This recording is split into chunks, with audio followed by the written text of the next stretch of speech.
So yun guys, meron kaming Honda Beat version 2. So sa lahat po nagkakaroon ng issue sa hagok problem, ayan, Honda Beat. So may hagok problem po. Ang sure na issue nun is ECU.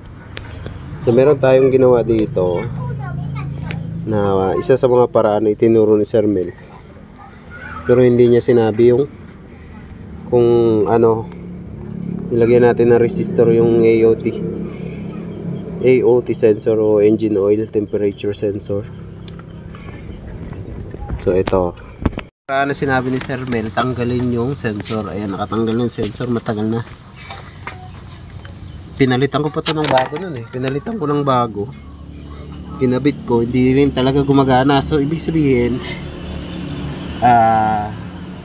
yung ECU talaga yung may sira. So lahat naman ang nakakaalam, pag tinanggal to, nagiging okay yung takbo. Ang kakaproblema lang, may check engine pa rin siya. So ito yung paraan para mawala yung check engine. Wait lang. So nilagyan natin ng resistor. Kaso sa vlog ni Sir Mel, hindi niya sinabi kung anong resistor yung nilagay niya. Syempre may shop kasi siya, so hindi niya sasabihin kung anong resistor ang ilalagay niya. So nakita ko lang din sa post sa FB kung anong resistor yung nilagay. May iba't ibang klase kasi ng resistor eh. Yun yung ni-research ko, hindi rin sinabi dun kung anong klase. So ayan guys, may kita nyo, kinakalawang na. Ayan yung resistor na nilagay natin. Dalawa resistor yan.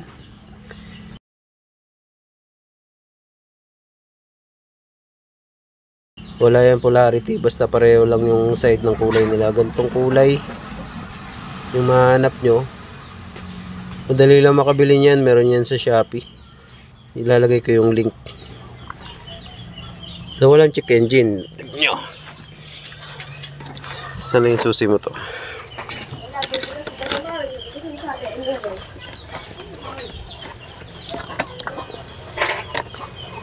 Ayan, pag in-start nyo, walang check engine yan. Nakababaya tayong side stand. Wait lang.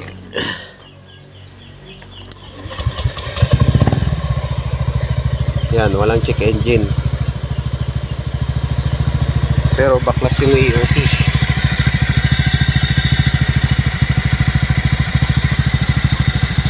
So, ang gagawin namin ngayon, magpapalit kami ng bagong ECU kasi may nabili na kami na bago. Palitan natin yung ECU nya. Kasi kakabit na natin itong AOT, tatanggalin natin yung resistor.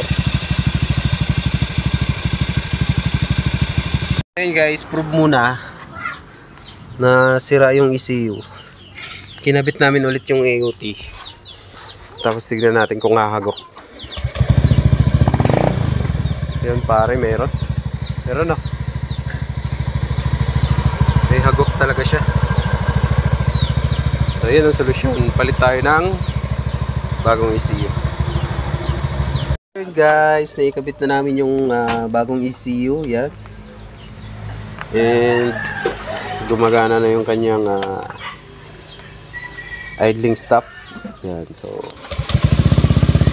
pindutin natin. Yan, hilaw. Rev natin ng konti.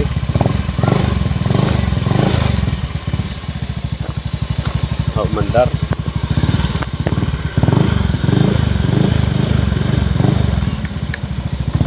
Yan, nakailaw. Mandar na idling stop. Idling stop na yan. Yun. Okay, gumagana na. Hit ng konti.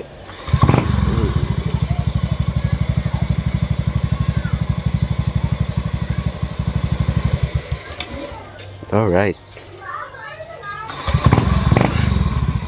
Ayos na guys. Bagong ECU. Kabit AOT. Ayan, nakakabit yung AOT. Ito sana wala na maging problema.